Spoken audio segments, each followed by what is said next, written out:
Buenos días. Veo que ha habido bastante gente que ha sobrevivido al fresquito de la laguna de ayer, y se está recuperando aquí. Es un buen sitio para eso. Vamos a empezar la primera sesión de esta mañana con un tema que yo creo que ha habido otros años que había muchos más papers en este tema, pero todavía hay papeles muy interesantes y presentaciones muy interesantes en las experiencias innovadoras en los procesos de captación, pretratamiento y posttratamiento. Vamos a tener una mañana entretenida. Os recuerdo que las ponencias orales y los pósters se votan y que tenéis en la app, tenéis el método para votar. Esta noche se darán los premios a las ponencias más votadas y veremos cómo va a seguir. Pero no os olvidéis de hacerlo. Bueno, sin más, hola a todos también de mi parte. Sin más, damos paso a la primera presentación que está a cargo de Sebensui Lemes, de la empresa Sacir Agua, y el título de la misma es Recuperación de rendimiento en pozos playeros mediante técnica de acción sónica combinada con Airlift. Caso de la IDAM de Santa Cruz de Tenerife. Cuando quieras, adelante, Sebensui. Buenos días.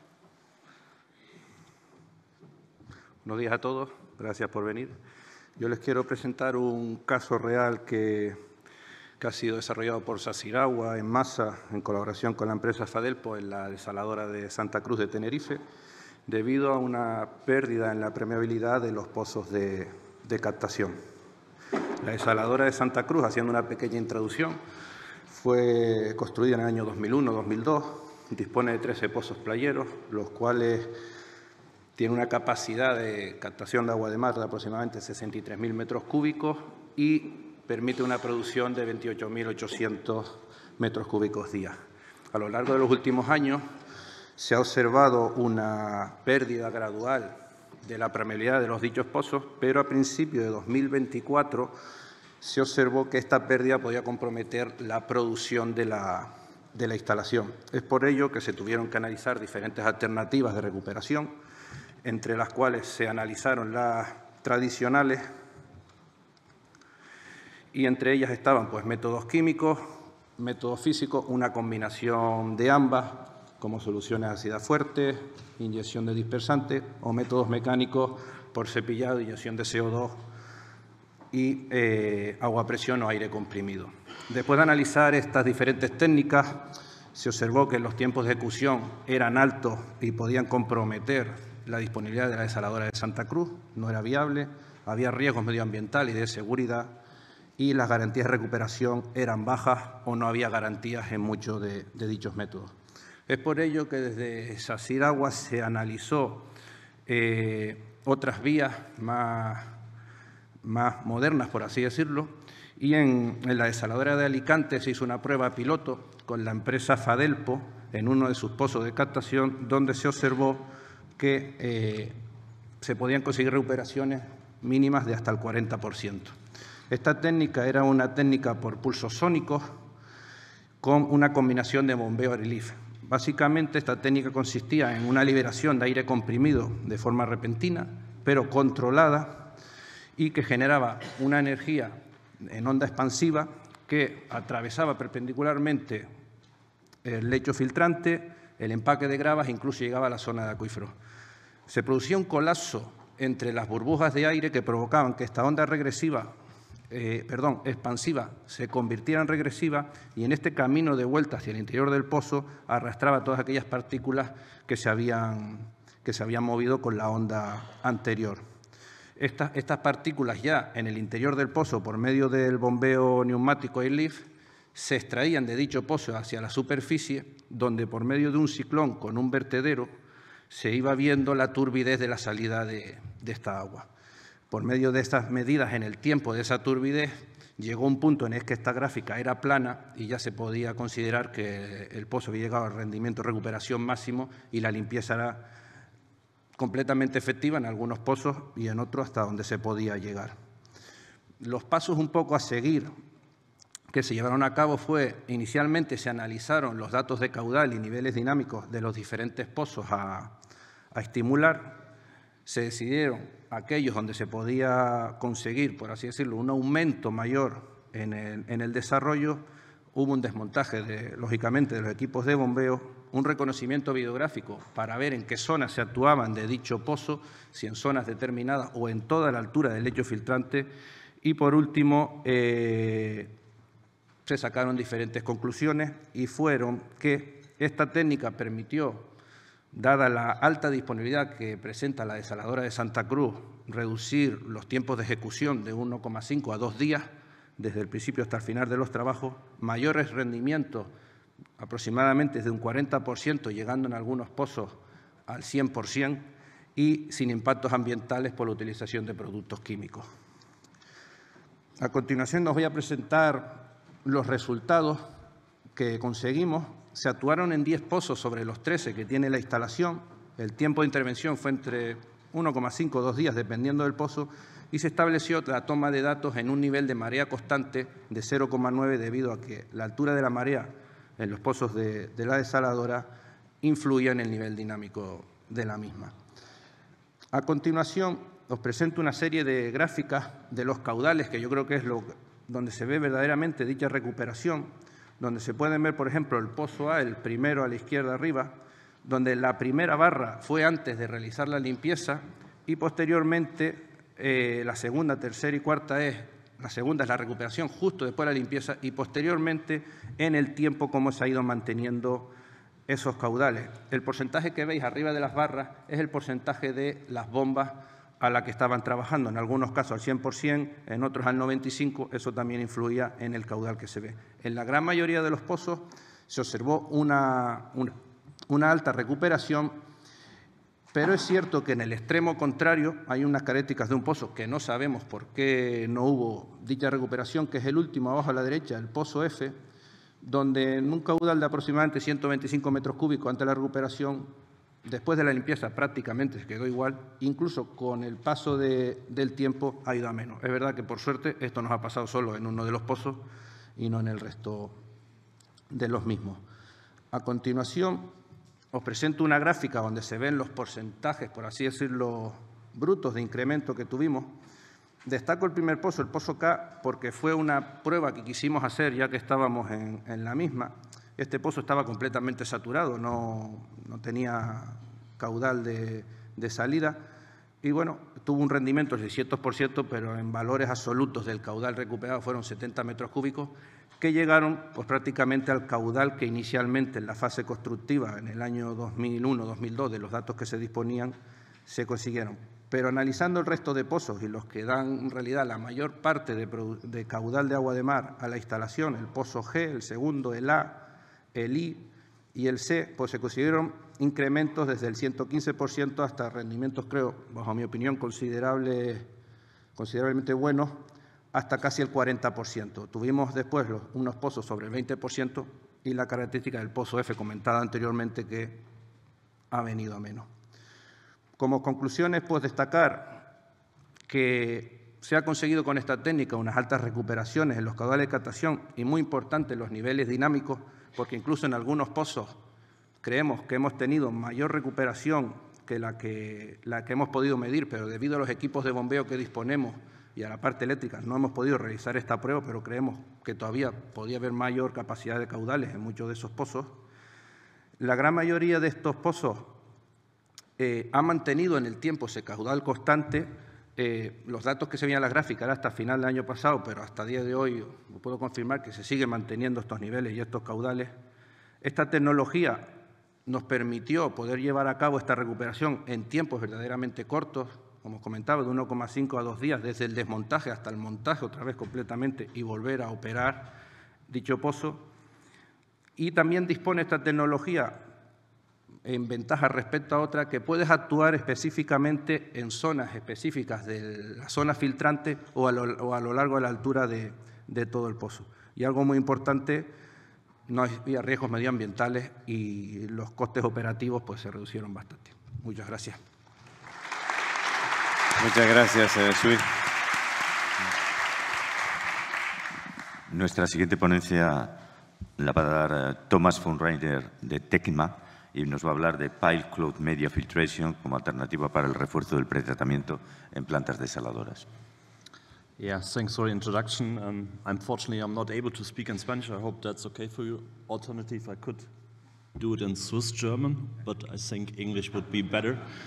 Yeah, good morning, everyone. My name is Thomas von Reiner. I'm from Mecana. I'm there the head of R&D, and I'm really happy to show you our joint results together with our partner of Tecma here in Spain and Acciona, what we performed there on the Pile Cloud Media filtration for reinforcement for a pre-treatment and desalination plants.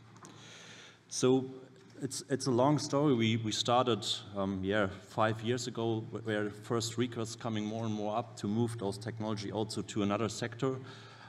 We are more present typically in the water and wastewater sector. As you know, Switzerland is not connected to any kind of sea, so typically we have more surface water, and also in Europe we are not dealing typically with seawater. But there was some interest to move those technology also to this sector to see could there be a beneficial of the technology to implement it there, especially what we know also from the drinking water as well as the wastewater market, that we could deal really nicely with fluctuation of the effluent to produce a stable effluent quality.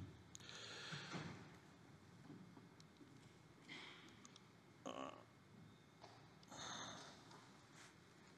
think it's, So there's one slide missing, but so at the end, what is Pile Cloud Media at the end doing, or how it looks like? It's a filtration process that is not interrupted during filter cleaning. So the water is passing a filter class, that's a 3-dimensional class. We remove solids in the pile layer, and the water is passing the class. When there is a certain amount of solids collected by the class, there is the filter cleaning triggered by time or by level, and then a vacuum cleaner underwater is removing the solids by fluidization of the fiber. It's like cleaning your carpet at the end. That's what we are doing underwater.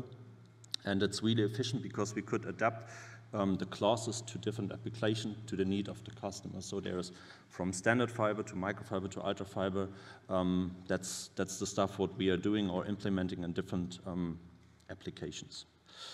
So we set up a pilot unit. It's a 0.5 square meters filtration unit where we put different velocities from 5 to 12 meters in.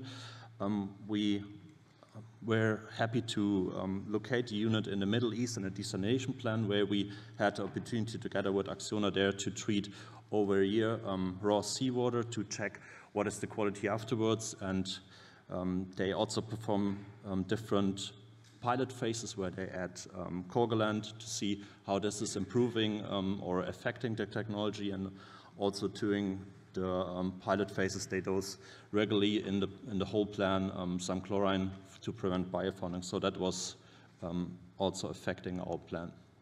So when we look to the unit, how it looks like, that's what we're typically doing for piloting, is having a unit where we put water in and hopefully get better quality water out. We performing backwash water. We do not need any kind of fresh water to clean the stuff because we use there our own produced effluent for it. Our units were equipped with flow meters, turbidity meters, and level sensors to check really the quality and also to see what is the amount of backwash water in relation to the effluent. When we look inside of the plant, there is a drum mounted. There's a blue class visible. We use here for a special certificated drinking water class, what is typically used for surface water production in the drinking water market. And the water is passing the class, going inside the drum, and then going to the effluent chamber, and that's the way how we remove the solids. And for sure, we also have the opportunity to settle the solids in the filtration tank. When we look to the results over the entire period, we see we tested different velocities at different incoming water qualities. So the velocity range between 5 and 12 meters an hour, and we produce a kind of stable effluent quality over the entire period of lower than 1 milligram per liter of TSS and an average lower than 0.3 NTU. We covering during the different phases 50 gram per square meter an hour up to 2,000 square meter an hour. That was affected due to the some spike events in the pilot phase, and in those phases we had roughly a backwash water of 2 to 5% of the feed water. During peak logs, what we especially tested at the end, where we put some artificial solids in the influent to check what is the effect on the unit, the backwash water production rises up to 25%. But later on I will a bit more show it. So from the solids behavior inside of the unit, we did a kind of fractioning. Where are the solids staying? We had the influent solids coming more and more on the glass side, so we had it in the backwash water sludge. On the settled sludge, we didn't found that much. It was equal to the influent, so that's indication most of the solids are quite stable in suspension, and we remove mostly over the glass. During that period, we showed that in average we had 0.5 milligram per liter in the effluent, and during coagulant dosing, we had also a reduction of the membrane fouling index up to 83%.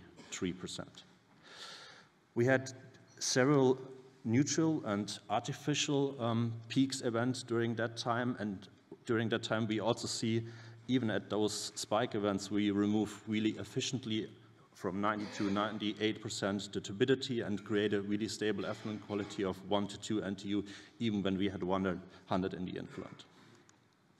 When we look to such an event, we triggered it online, as well as also check with lab samples that we are definitely performing, as it was showed by the turbidity meter, the online ones. And as you can see it, we really have a stable effluent quality around 1 NTU independently on the inlet. And also the unit was directly ready when the event was coming, so we are covering all those loads directly with the unit. When we looking to the parameters, how we would set up in the future a system like that, we would operate it probably from 5 to 6 meters an hour at a quite high loading capacity of the glass from 200 to 300 gram per square meters. We think in that phase we would produce up to 5% backwash water, but only an energy demand of lower than 6 watt-hour per cubic meter treated water. I think we could really nicely show during that condition that we really nicely adapt the system to the incoming water, and we could handle the solids. Hopefully you get an impression what the technology could do. For us it was interesting to see from a Swiss perspective also to deal with a little bit of seawater, and also together with our partner here, Tecma, it's a nice opportunity to give the speech here and showing you that it's probably an interesting technology. You could look more in detail on it. Yeah, thanks for your attention. Thank you, Thomas. You were perfectly on time. Perfect, thank you. Nuestra siguiente presentadora es Ana María Cachón Martín, de la empresa ATL, y nos va a hablar sobre el estudio comparativo de los materiales filtrantes en la primera etapa de filtración de la desalinizadora de Llobregat. Buenos días. Primero de todo, gracias por invitarnos a participar y a presentar este estudio que hemos llevado a cabo en la desalinizadora de Barcelona desde hace ya unos cuantos años. La planta tiene una capacidad máxima de producción de 200.000 metros cúbicos día, integrado en la red de abastecimiento del sistema Ter Llobregat. Nos vamos a centrar en comparar los materiales filtrantes de los filtros de primera etapa. Hay construidos 20 filtros, 10 de ellos son filtros bicapa, arena, piedra pómez, y los otros 10 arena antracita. El resto de las características de los filtros son iguales, tienen una superficie de filtración de 152 metros cuadrados y a la producción máxima de planta la velocidad de filtración es de 7,5 metros hora. También disponen de un sistema de lavado de filtros mediante aire y agua y normalmente se lavan con salmuera. Los objetivos de este estudio eran evaluar el rendimiento de los diferentes materiales instalados y su evolución en el tiempo. También queríamos evaluar la eficacia de los lavados para poder planificar acciones de mantenimiento tanto sobre los filtros como los equipos de lavado y poder planificar también reposiciones de material filtrante. Hemos de decir que la problemática la comenzamos a detectar a partir del 8º o 9º año de funcionamiento. Hasta ese momento, los dos materiales se comportaban de manera similar. Y lo primero que comenzamos a observar fueron deficiencias durante el lavado. Vimos que el reparto de caudales de aire y agua no eran iguales en los dos semilechos de cada filtro. Comparamos estas diferencias con el espesor del material filtrante de cada semilecho y en el filtro 18 hicimos la prueba de trasladar material para equilibrar el espesor de los semilechos, viendo un resultado positivo. También vimos que había influencia en estas pérdidas de material por roturas de boquilla y pérdidas hacia el falso fondo y anualmente revisamos el estado de los filtros. Y también anualmente medimos la altura del lecho filtrante de cada uno de los filtros. En las gráficas se puede ver la evolución en el tiempo tanto del espesor total, que es la línea en azul, como del material filtrante, verde para la piedra pómez y antracita, granate para la arena, y viendo que en los filtros de piedra pómez se nos comenzaban a cruzar las medidas, nos dimos cuenta de que no podíamos diferenciar bien la piedra pómez de la arena. Entonces, decidimos, era por el tema del color, pero también por el tamaño de las partículas, decidimos hacer, siguiendo los métodos de ensayo descritos en la UNE de materiales filtrantes, de la 12.902, hacer un tamizado tanto de la antracita como de la arena y compararlo con las condiciones iniciales. Vimos que para la antracita había una reducción del tamaño de grano de hasta el 25%, casi 26%, y en la piedra pómez esta reducción del tamaño de grano había sido del 43%. También vimos que el color de las partículas de piedra pómez tenía restos de coagulante. Entonces, decidimos hacer ensayos de pérdida ácida para ver qué era lo que pasaba. La pérdida ácida, en teoría, es un parámetro constante del medio filtrante y al ver que en la antracita se mantiene prácticamente igual, sin embargo, en la piedra pómez, la pérdida ácida había incrementado del 16% hasta aproximadamente el 30%. Esto significa que los lavados no son tan efectivos en los filtros con este material.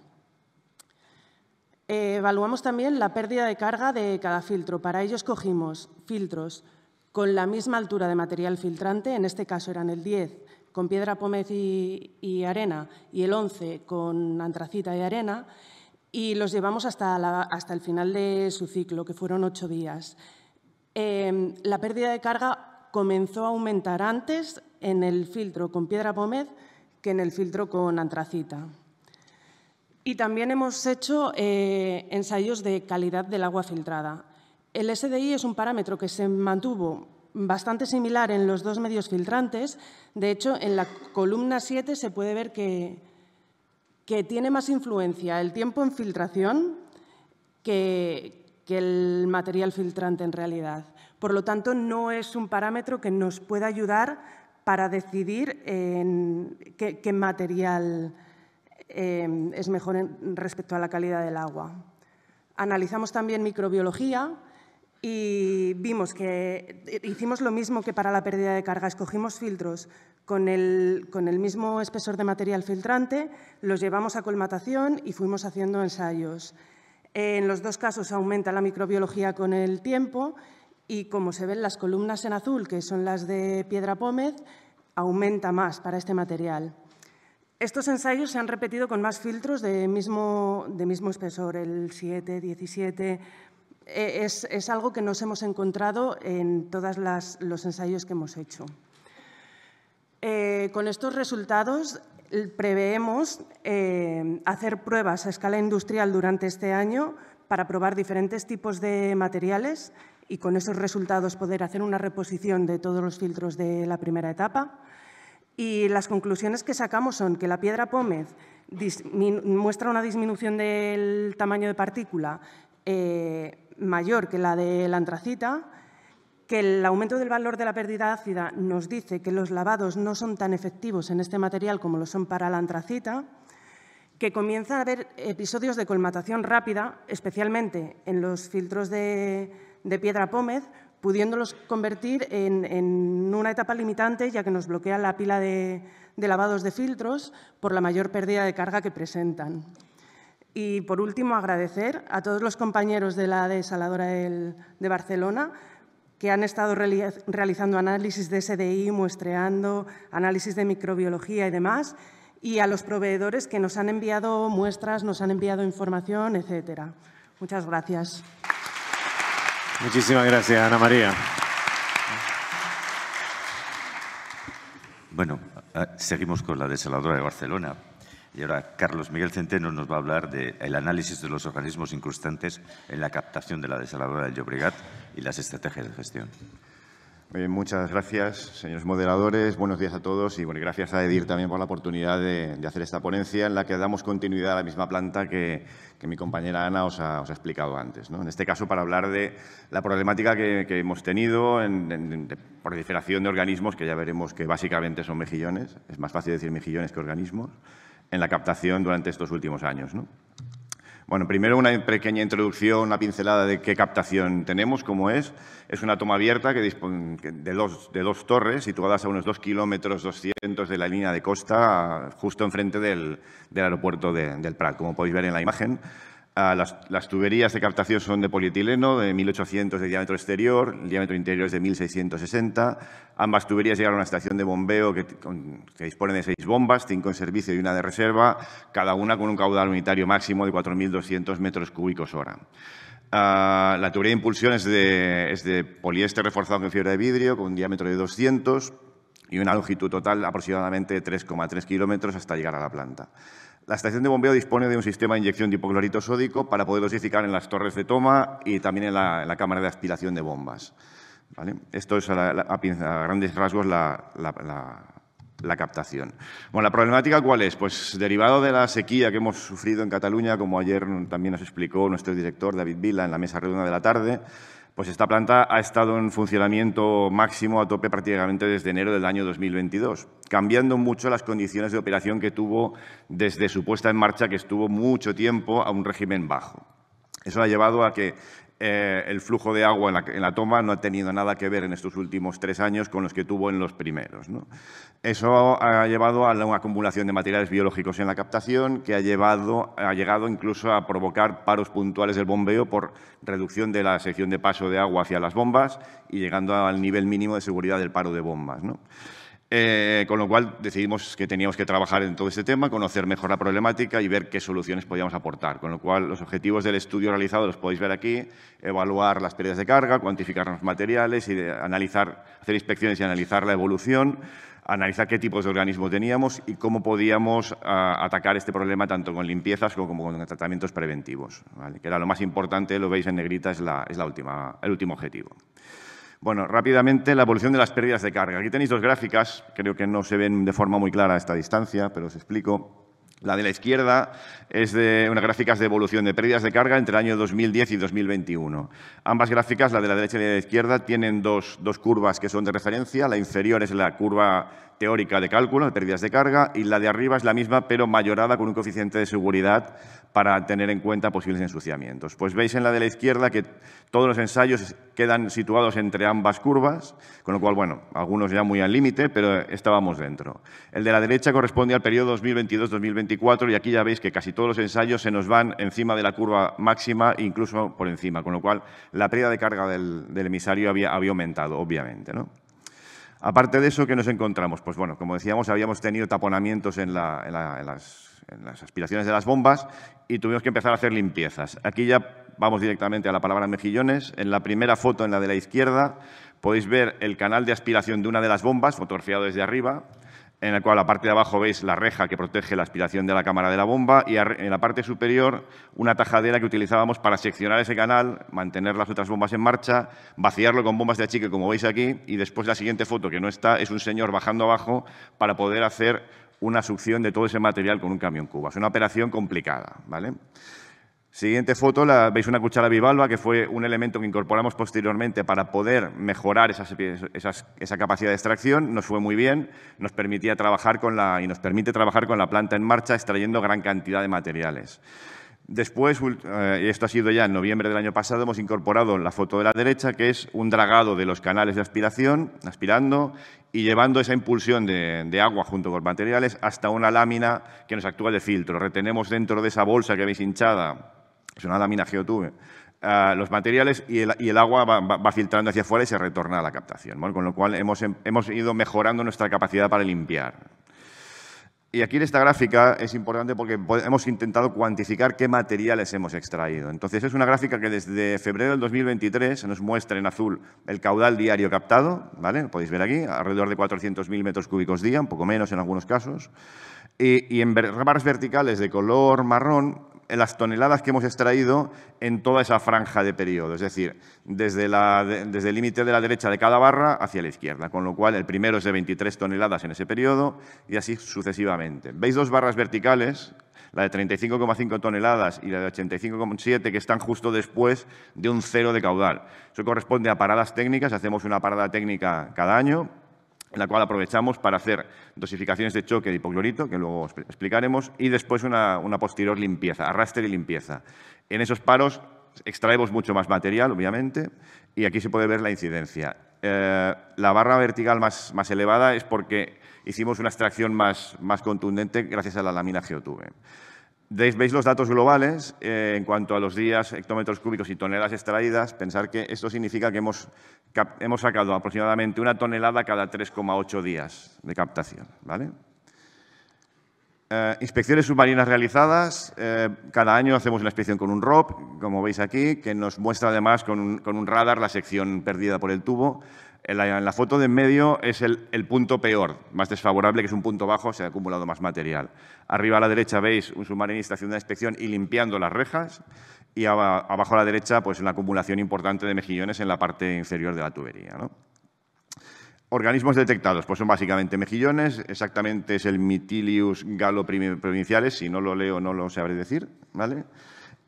Corresponde a más de un 48% en peso del total. Puede llegar al 90% dependiendo de las muestras, ¿vale? Son gregarios, quiere decir que se van acumulando unos encima de otros. Son resistentes a las cloraciones, pero no del todo, ¿vale? Y su crecimiento, dado que son filtradores, va favorecido por un caudal constante y además rico en nutrientes y oxígeno, como hemos tenido en estos últimos 3 años. Sistemas de limpieza y estrategias de prevención, que esta es la parte que más nos interesa ahora mismo. Ya conocemos el problema, sabemos quién es, el Mytilus, ¿vale? Pero hay que sacarlo de ahí. Bueno, en primer lugar, sistemas de limpieza estamos estudiándolo porque la planta dispone de un robot de limpieza de rejas, de las rejas que protegen las bombas. Ese robot no sirve para esta problemática, con lo cual no lo podemos utilizar y no lo utilizamos para esto. Estamos estudiando sistemas de robots interiores para rascar y limpiar las conducciones o sistemas de pigging, como podéis ver aquí en estas 2 fotos de aquí arriba, ¿vale? Ambos casos requieren pues una obra civil adecuada para ello, que no tenemos, con lo cual hay que realizar un estudio pertinente porque la inversión puede llegar a ser importante, ¿no? También a nivel preventivo estamos estudiando pues, cloraciones de choque, que sí que hacemos en cada parada, 15 ppm de dosis de cloro, 24 horas de tiempo de contacto. Es efectivo porque extraemos más materiales después. Y también estudiamos alternativas como, por ejemplo, lo que veis aquí, las pantallas de microburbujas. Esto ya salió en la conferencia de ayer por la tarde, en la ponencia de ayer por la tarde, referente a sistemas de mantenimientos de captaciones. Conclusiones. Me quedo con la última, las otras las he ido comentando antes. La más importante para nosotros es que, aun con toda la problemática que habéis visto, pues hemos sido capaces de mantener la planta en marcha durante todos estos años y siguiendo aportando el agua necesaria para garantizar el suministro a todo el área de influencia del sistema Ter Llobregat, lo cual ha sido lo más importante para nosotros después de estos 3 años de sequía. Y eso no hubiera sido posible sin todo el trabajo que ha tenido tanto el personal de operación, de mantenimiento de ATL, así como las empresas externas que han colaborado con nosotros en todas estas operaciones, no solo haciéndolas, sino también pensando cómo podíamos mejorarlo, ¿no? La colaboración del Instituto de Ciencias del Mar, que está colaborando con nosotros, sobre todo para lo que es el estudio de los organismos, y los proveedores y fabricantes que nos están ayudando también a pensar en diferentes soluciones para mejorar toda la problemática. Eso es todo. Muchas gracias a todos. Muchas gracias, Carlos. Es una pena que no se puedan recuperar ostras de la toma en vez de... Es una pena que no se recuperen ostras en vez de mejillones de la toma, pero... Y es urgente saber, ¿hay alguien en la sala que sepa cuántos gramos de mejillones hace falta para una paella? Porque también podríamos asociarlo a la presentación. Bueno, la siguiente presentación nos la va a dar Neil Jopard, de la empresa Acciona Agua, y versa sobre el sistema de remineralización de baja turbidez aplicado a plantas desalinizadoras. Adelante, muchas gracias. Bueno, primeramente, buenos días a todos. Muchas gracias al comité organizador de AIDIR por permitirme venir aquí hoy a presentaros un caso de éxito que hemos desarrollado en el Departamento de Innovación de Acciona en conjunto con el Departamento de Ingeniería y el Departamento de Operación y Mantenimiento.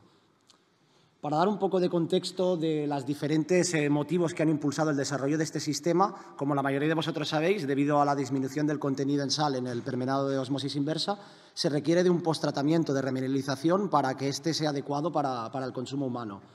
Uno de los procesos de remineralización más extendidos en la actualidad consiste en la dosificación de hidróxido de calcio y CO2, lo que a su vez tiene como desventaja un ligero aumento de la turbidez del agua producto al final, derivado principalmente de las impurezas en la propia cal y también debido a la precipitación de una fracción no disuelta.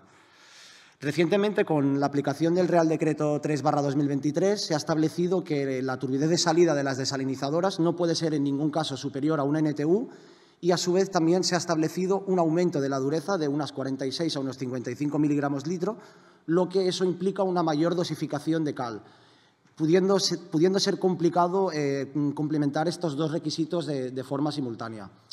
Además, en el caso de Acciona, trabajamos en muchas otras regiones del mundo donde hay una normativa mucho más restrictiva que en España, llegando incluso a requerir valores de hasta 0,3 NTUs en la turbidez del agua de salida de la IDAM. Lo que proponemos desde Acciona es integrar dentro del propio proceso de remineralización mediante CO2 y cal un sistema de ultrafiltración que trataría directamente, total o parcialmente, la corriente de salida del saturador para dar lugar a una turbidez final del agua producto inferior a la que tendríamos en la actualidad. Debido a las características de esta corriente, que se trata de una corriente con un pH muy elevado debido a la propia reacción que se produce en el saturador, estaríamos hablando de un pH en torno a 12 y una carga de sólidos en torno a unos 50-60 miligramos litro, ha requerido realizar un pilotaje para validar principalmente las condiciones de operación y que la integridad de las membranas podría aguantar a medio plazo. Se realizó una búsqueda de diferentes módulos que pudieran dar cumplimiento a este requisito, destacando entre ellos el modelo de Hydranautics, en concreto el modelo HydraCap Max, que tiene un tamaño de poro de 0,08 micras y un área activa de unos 78 metros cuadrados. Además, se estableció una colaboración con Hydranautics que puso a disposición de Acciona una planta piloto que contiene 2 módulos en paralelo y fueron instalados en una IDAM del Mediterráneo, tratando agua de salida del saturador, es decir, trabajando en condiciones totalmente representativas.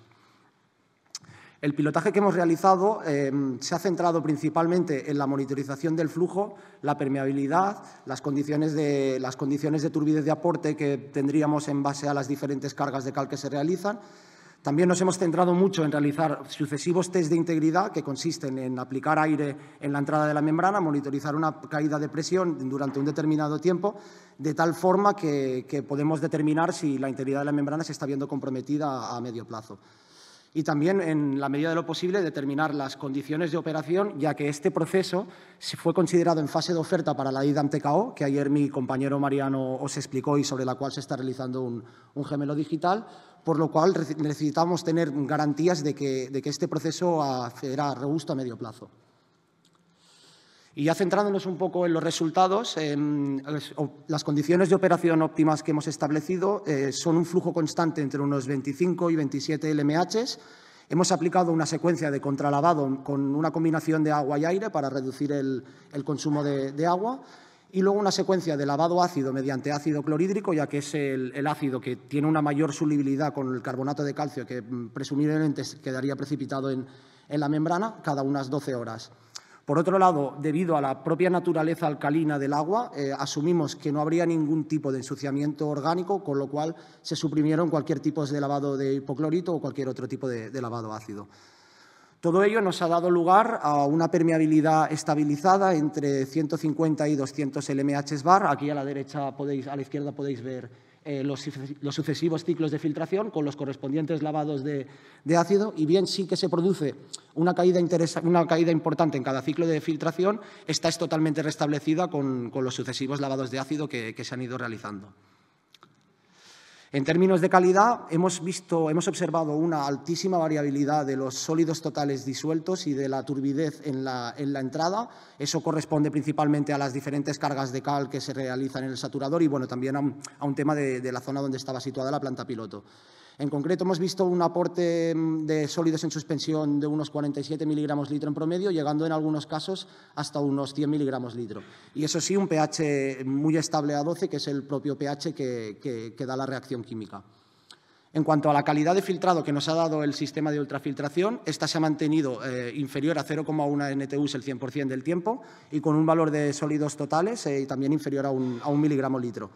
El resto de parámetros que están implicados en lo que es el proceso de remineralización en sí, como puede ser el calcio, ha sufrido una muy pequeña variación, con lo cual no ha habido una afectación sobre la dureza aportada al proceso. Y también destacar que la integridad de la membrana en los 6 meses que duró el pilotaje no se vio comprometida, aun tratando un agua con una elevada carga de sólidos y de pH. Y por último, una vez ya finalizada la obra de TKO y puesta en marcha la planta con este sistema de remineralización que fue determinado a nivel piloto y que gracias a este pilotaje pudimos transmitir a los operadores de planta y al departamento de ingeniería que se dedicó a diseñar el proceso, tras la puesta en marcha del proceso hemos visto que los resultados, tanto en términos de flujo, tanto en términos de caída de permeabilidad, en presión transmembrana y, lo más importante, la turbidez de filtrado, o sea, la calidad de filtrado que nos daba este sistema, eran muy similares a lo obtenidos durante el pilotaje. Esto pone de manifiesto una buena representatividad de este pilotaje que ha permitido un buen dimensionamiento y escalado del sistema sin incurrir en costes adicionales. Y, por último, destacar como principales conclusiones que el sistema de remineralización diseñado por Acciona es capaz de obtener de forma consistente una turbidez de salida del sistema de ultrafiltración inferior a 0,1 NTU y inferior a 0,5 miligramos litro el 100% del tiempo, independientemente de las fluctuaciones en la carga de sólidos en la entrada, operando a un flujo entre 20 y 25 LMH. El comportamiento hidráulico ha sido adecuado enfrentándose a estas condiciones de pH y TSS, y la permeabilidad de la membrana se ha mantenido estable a corto y a medio plazo. Y, por último, también destacar que en el caso de la IDAM de Hong Kong se ha cumplido el principal objetivo, que es la reducción del agua potable final. Se ha realizado una pequeña comparativa sin tratar el agua y tratando el agua en el sistema de ultrafiltración, observando una reducción de turbidez del 80% en promedio al operar con el sistema frente a operar sin este sistema. Y hablando de los casos máximos, o sea, de los escenarios más desfavorables, hemos visto una turbidez máxima de 0,3 NTUs en este caso. Y, por último, dar las gracias al equipo de innovación de Acciona, al equipo de operación y mantenimiento e ingeniería, que nos ha dado soporte durante todo este tiempo, y a la mancomunidad de los canales del Taivilla, que nos ha proporcionado los permisos y servicios necesarios para realizar este pilotaje. Muchas gracias a todos. Muchas gracias, Emil. Bueno, y nos vamos a la última presentación de esta sesión. Va a ser Javier Cañas, de GS INIMA, que nos va a hablar de los pretratamientos flexibles y sostenibles, la respuesta a los desafíos futuros de la desalación. Bueno, muy buenos días. Muchas gracias, Miguel Ángel, Antonio. Muchas gracias a EDIR por permitirme estar aquí presentando el trabajo de investigación de GS INIMA, nuestro pretratamiento flexible y sostenible, el proceso ROSIP. Para empezar, vamos a comentar brevemente la problemática que ya expusimos en este mismo foro hace unos años, en el que hablábamos de la necesidad de encontrar un pretratamiento flexible que se adecuase a las condiciones, a las calidades del agua de entrada, sobre todo en los episodios de alta concentración de materia orgánica, los blooms de algas que se producen en determinadas regiones, como en Oriente Medio o en el Pacífico. Como sabemos, esto genera diversos problemas de operación en los sistemas actuales, tanto por cómo están diseñados como por la diferencia en la morfología de las algas. Diferencia en su tamaño, diferencia en su composición, que hace que los tratamientos no sea tan fácil homogeneizarlos. Los problemas de operación sabemos que pueden dar hasta paradas de planta, ¿no? Los retos que propone esta problemática, por tanto, que nosotros abordamos en nuestro proceso, los agrupamos en 3 grupos. El tratamiento, el pretratamiento ha de ser flexible y adaptable, debe adaptarse a las condiciones del agua de entrada, ha de ser robusto, proporcionando una calidad de agua y operando de forma continua. Y, por supuesto, el reto de la sostenibilidad que venimos comentando en todo este foro, ¿verdad? La reducción del consumo energético, la reducción de residuos y empleo de productos químicos y la reducción de la obra marina. Comentando brevemente nuestro proceso, se encuentra containerizado, es una planta piloto en 2 contenedores, en uno de los cuales llevamos a cabo el pretratamiento, en otro llevamos a cabo la ósmosis, para llevar a cabo el proceso completo y compararlo en la IDAM en la que estamos ubicados, que es la de Ensenada, en México, con la cual comparamos los resultados, compartimos agua de entrada y utilizamos este emplazamiento porque precisamente se trata de un lugar donde los blooms de algas son periódicos y la calidad de agua se caracteriza por ser bastante mala. Un pequeño esquema del proceso tenéis en la parte inferior. La característica principal, como os comentaba, es el pretratamiento. Es una etapa única y es una ultrafiltración sumergida con membranas de PVDF de 0.04 micras y cuya innovación reside en el diseño innovador del tanque, que hace que los parámetros de flujo y las condiciones de operación eviten la deposición de la materia orgánica. Añadimos, además, añado yo, que no se añaden productos químicos al proceso en continuo y los equipos empleados son comerciales para facilitar el escalado. En cuanto a los resultados, y destacando los retos que os comentaba al inicio, en cuanto a la flexibilidad y adaptabilidad del sistema, en primer lugar, os voy a explicar cómo el sistema se adapta según la variación de las condiciones del agua de entrada, en este caso de la temperatura. En la gráfica se muestra la evolución de la presión transmembrana cuando la temperatura aumenta y cuando la temperatura desciende y cómo los ciclos de contralavado se van produciendo cada vez más espaciados en el tiempo cuando esta temperatura aumenta y cada vez más comprimidos en el tiempo de forma más frecuente cuando la temperatura baja. Esto se corresponde con los ciclos día-noche y sabemos que se repite el bucle.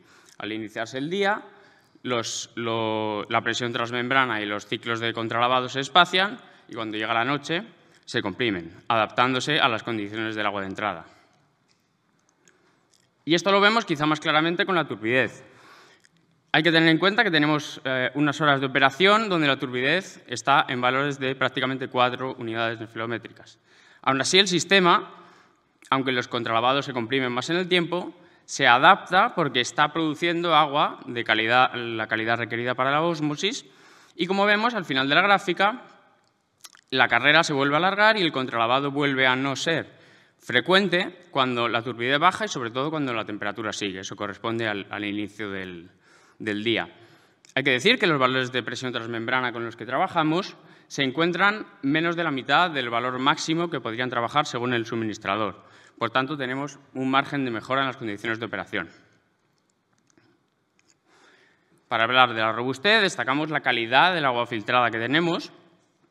Tenemos una SDI de salida siempre igual a 3 o inferior en función del valor de SDI de entrada, que como vemos es muy elevado, 5 o superior. Y además, en la continuidad del proceso, destacamos que llevamos en operación durante 2 años sin llevar a cabo ninguna parada debido al sistema de ultrafiltración. Por último, destacamos la sostenibilidad. Hemos escalado este proceso, hemos hecho el cálculo aplicando el sistema ROSIP a la desaladora de Ensenada y hemos obtenido unos datos de reducción de consumo energético específico del 6%. Esto supone una desaladora que estaría consumiendo 2,52 kilovatios por metro cúbico. Y además, tenemos una disminución en el uso de reactivos químicos, como os decía al inicio, no usamos reactivos en continuo, una disminución del CAPEX, puesto que tenemos solamente una etapa de ultrafiltración, y en obra nueva tendríamos una reducción de la obra marina porque seríamos capaces de acercar la torre de toma a la costa. Y como conclusiones, os quería dejar estos 3 aspectos más destacables. En primer lugar, esta reducción del 6% en el consumo específico, estos 2,52 kilovatios metro cúbico de operación de nuestra planta, y, a su vez, los próximos pasos irían encaminados hacia pruebas en los cuales esta optimización de las condiciones de operación podría ir a valores de menor consumo específico. La flexibilidad y adaptabilidad, según la calidad de agua de entrada, ha sido probada, y esto nos permite, como os decía, la reducción del CAPEX, acercando la toma de agua a la línea de costa.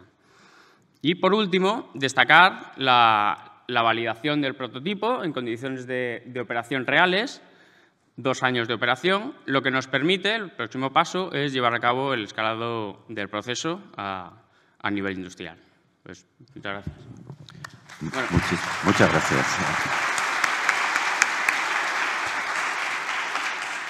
Como me ha sobrado un poquito, quería aprovechar simplemente agradecer a los colaboradores, bueno, a los compañeros de Danfoss, que me perdonen, que no los he puesto, están colaborando también, a todo el equipo de GSI Nima y a GSI Nima México por su acogida en su lugar y su colaboración en el proyecto. Muchas gracias. Incluso te han sobrado 30 segundos, ¿eh? Bueno, sí, sí. Bueno, yo creo que casi hemos estado un tiempo, solo vamos, estamos ahora, más o menos, pero hay tiempo de hacer unas preguntas. ¿Alguien tiene preguntas para alguna de las ponencias?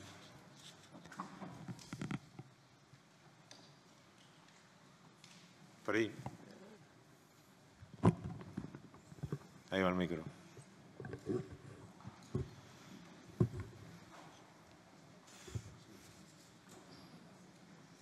Por favor, el que pregunte, que se presente y diga de qué empresa es. Sí, Marcos Donas de Aqualia. Quería preguntar a Javier Cañas, el último ponente, ya que tenemos un poco de tiempo, si podía profundizar algo más en qué consiste la novedad o la diferencia de cómo están puestas esas membranas en el tanque, o algo que ha notado, pero bueno, por el tiempo ha podido entrar poco. ¿Cuál es la diferencia, cuál es la novedad de ese sistema? Claro. Muchas gracias por la pregunta. Esta es un poco la parte que es más controvertida, ¿vale? Estamos con la patente, estamos con el tema en ese proceso ahora mismo. Digamos que es un proceso diferente a una ultrafiltración sumergida convencional, y digamos que la importancia reside en que conseguimos que la materia orgánica no nos ensucie las membranas, como lo hace una ultrafiltración convencional, o que se deposite en el fondo, con una innovación en el diseño y en los parámetros de operación. Es una combinación de los factores, que estaré encantado de contártelo cuando llegue el momento de poder hacerlo, publicaremos y lo daremos a conocer. Gracias. ¿Más preguntas? Aquí en la segunda fila. Aquí.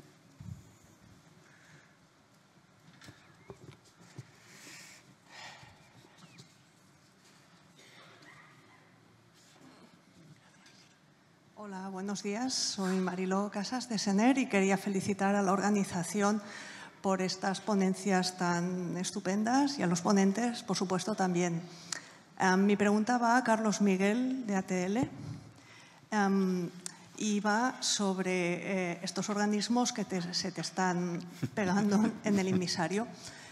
¿Hay alguna precaución que se podría tomar desde el punto de vista de proyectistas? Yo represento una empresa de proyectos tipo, no tanto en obra como asumir coeficientes mayores de rugosidad o así. Y luego, si crees que es un mal inevitable, si se pudiera mitigar con, por ejemplo, las pinturas al cobre que nos comentaron ayer. ¿Qué opinas? Gracias, Mariló, por la pregunta. A ver, en la primera parte, A nivel de proyectos, sí se pueden hacer cosas. También es cierto que no sabes lo que te vas a encontrar después en la explotación. Con lo cual, puedes hacer cosas enfocadas a una problemática que luego tengas otra. Con lo cual, hay ciertas reservas. Ya he comentado que estamos estudiando sistemas de limpieza interior de las tuberías, como los robots o los PICs, que requieren una instalación importante que, si no se ha previsto en el diseño original de la obra, luego resulta muy costoso hacerlas. Eso es un factor que se puede contemplar en proyectos de nuevas instalaciones, ya dotar pues, de las rampas de lanzamiento de los PICs o las chimeneas o las cámaras de introducción de los robots. Eso es un punto a favor en cuanto al diseño. Coeficientes de rugosidad, nosotros ya lo hicimos. O sea, el cálculo de hidráulico teórico daba una curva y lo mayoramos con un coeficiente adicional y menos mal, porque si no, nos hubiéramos quedado cortos en capacidad de succión del bombeo. Evidentemente, por NPSH se nos hubieran parado las bombas, no ahora, hace muchos años. Con lo cual, en ese sentido, el coeficiente de rugosidad teórico del proyecto inicial se quedó corto. Gracias al coeficiente de seguridad que le pusimos, conseguimos adaptarnos a la realidad en ese sentido, ¿no? Después, yo creo que hay una parte aquí importante que no podemos engañarnos. Los animales viven ahí, es su casa, es su hábitat, tenemos que aprender a convivir con ellos. No podemos dejarlos que crezcan lo que quieran, porque entonces nos taponarán la capacidad y nos limitarán la capacidad de tratamiento de la planta, pero también tenemos que saber que no vamos a poder evitar, la tubería no va a estar siempre impoluta y limpia, es imposible, ¿no? Hay que convivir y cada planta tiene que llegar a su solución y su equilibrio, porque va a ser diferente. A nosotros nos ha pasado esto con este tipo de organismos y con este ritmo de crecimiento. En otro sitio pueden tener otros problemas y eso lo sabremos con el tiempo. Eso es la realidad, ¿no? de la vida, ¿no? Hay que estar ahí preparados para eso, estudiarlo evidentemente y ver qué podemos hacer. El tema de las pinturas lo desconozco. También es cierto que nosotros es tubería de polietileno interior. No sé si esta pintura se puede aplicar a una tubería de polietileno por dentro, que lo evite. También recuerdo hace 2 años que una presentación de Javier Arrieta de Cadagua iba en la línea de ánodos de cobre para evitar la proliferación de organismos. Hay soluciones. Hay que adaptarlas a tu necesidad y tu capacidad y tu problemática también. En ese sentido, creo que es un traje a medida para cada uno. Creo que no hay una solución estándar para todo el mundo en ese sentido, ¿no? Me he extendido mucho. Tengo una pregunta más tengo para cronómetro, ti. voy hablando. Carlos, no te vayas, tengo una pregunta para ti, aprovecho la circunstancia. Hemos visto que, sobre todo el periodo que tuviste la planta en baja producción, tenía mayor desarrollo y con lo cual se iba colmatando más por baja velocidad. ¿En baja producción? En baja producción, los primeros años, hasta el 2022. Había 2 tuberías. Hay mucha gente que sigue diseñando plantas para el futuro, la obra de toma. ¿Qué harías si tuvieras que hacerlo de nuevo para prever que ese incrustamiento o esas incrustaciones fueran minimizadas y, sobre todo, cuando van a estar o en espera o a baja producción? Cuando se hace ¿O esperarías hacer el diseño de la segunda tubería cuando se amplíe la planta? Depende. A ver, el tema de las 2 conducciones están enfocadas no para tener más capacidad de cara al futuro, sino porque realmente hacían falta las 2 conducciones para el diseño de la planta, ¿vale? Eso por un lado. La proliferación de organismos en baja producción no fue así. O sea, es decir, hemos tenido el problema cuando hemos incrementado la producción, porque en el control que íbamos llevando sí que veíamos en las pérdidas de carga que las curvas se situaban entre la mínima y la límite del proyecto. Pero los ensayos que íbamos haciendo, las inspecciones con robots que se veían, no detectábamos y no teníamos, sobre todo, una entrada de conchas de mejillón masivas en la estación de bombeo. Eso no se produjo hasta el 2022-2023. Con lo cual, podría haber organismos dentro, seguro que los había porque viven ahí, pero no nos suponían un problema. No nos llegaban hasta la estación de bombeo y nos taponaban los canales de las rejas. Se quedaban al principio de la toma. Crecerían por ahí dentro, se quedaban allá y estaba controlado. Al ser un flujo menor, también había menos aportación de agua y oxígeno y nutrientes como para que crezcan estos organismos, ¿no? El problema viene cuando metes un caudal elevado. A los organismos filtradores como estos les va perfecto. Es decir, necesitan a producción baja, viven peor. A producción alta están como en su casa. De hecho, están en su casa, claro, evidentemente. Muchas gracias, Carlos. Muchas gracias, Carlos. Bueno, ya no hay más tiempo. Bueno, hay una última pregunta, Aurora. Sí. Me parece que va para... Porque no podemos comernos la siguiente. Sí. Creo, intuyo, ¿no?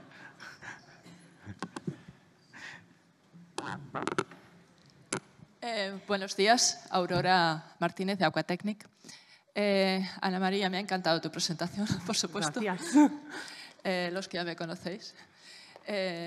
Simplemente quería hacerte una reflexión. Bueno, una pregunta es, dentro de esa comparativa que habéis hecho entre la piedra pómez y la antracita, hay un dato que para mí sería muy significante, que quería preguntarte si también lo habéis mirado o no, que es el peso del material. Es decir, habéis valorado o diferenciado la antracita original frente a la que habéis tenido después de operar unos años, y la piedra pómez también. Y hay un dato para mí muy relevante, que es el peso del propio material. Es decir, considerando que la piedra pómez tiene una porosidad superior al 50%, entre el 50 y 80% de su estructura, es muy razonable que internamente ese poro vaya ensuciándose y a lo largo del tiempo ese material vaya adquiriendo peso.